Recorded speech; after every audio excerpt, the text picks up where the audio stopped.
ارتحال رسول خدا صلی اللہ علیہ وسلم ایک ایسا عظیم سانحہ تھا جس نے مخلصین کے دل و دماغ پر گہرے اثرات چھوڑے تھے۔ آپ کے باوفا صحابی آپ کی یاد میں اکثر گریہ کناں رہتے تھے اور اکثر اوقات آپ کو یاد کیا کرتے تھے۔ ان اصحاب میں سے ایک جلیل القدر صحابی جن کا تاریخ نے بلال حبشی نام لکھا ہے، انہوں نے رسول خدا کے ارتحال کرنے کے بعد آذان دینا بھی چھوڑ دی۔ دوسری جانب سے جناب سیدہ کونین سلام اللہ علیہا، جو کہ دن اور رات ہر وقت اپنے بابا کو یاد کیا کرتی تھی اور ہر وقت گریہ کناں اور نالہ کناں رہا کرتی تھی، بی بی نے جناب بلال سے تقاضا کیا، کہا اے بلال، مجھے وہ آذان تو سنا دو جو آذان محمدی ہے، مجھے ذرا وہ آذان تو سنا دو جو میرے بابا محمد مصطفیٰ کی یادگار ہے، وہ آذان جو کہ ایک مشفقانہ باپ کی عظیم یادگار تھی۔ جناب بلال نے حکم کی تعمیل کی اور ایک مرتبہ آذان دینا شروع کی۔ جیسے جناب بلال نے اللہ اکبر کی صدا بلند کی، ایک مرتبہ بی بی کی آنکھیں اشکبار ہوئیں۔ پھر جیسے جناب بلال نے اشہد ان لا الہ الا اللہ کہا، ایک مرتبہ بی بی کے گریے کی صدا بلند ہوئی، اور پھر جیسے ہی جناب بلال نے اشہد ان محمد رسول اللہ کہا، ایک مرتبہ بی بی غش کھا کے زمین پہ گری۔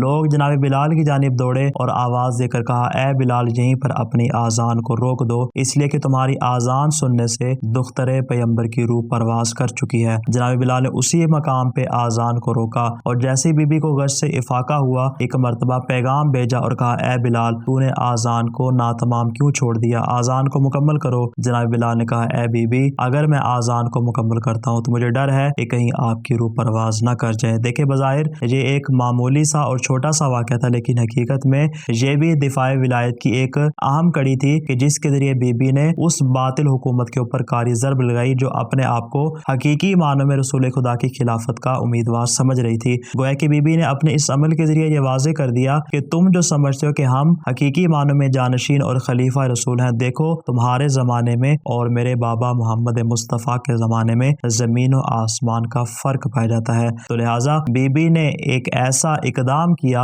اور اس کے ذریعے دنیا والوں کو بتا دیا کہ دیکھو میں محمد کی بیٹی اپنے بابا کے زمانے کو تم تک بیان کرنا چاہتی ہوں کہ دیکھو رسول کا زمانہ کیا تھا اور اب کون سا زمانہ ہے کہ انقلبتم علی اعقابکم۔ تو بی بی نے اس انداز سے حملہ کیا اور وہ ریت کا محل جو اپنے آپ کو ایک بڑی مضبوط حکومت سمجھ رہا تھا، بی بی نے اس کو لرزہ براندام کر دیا۔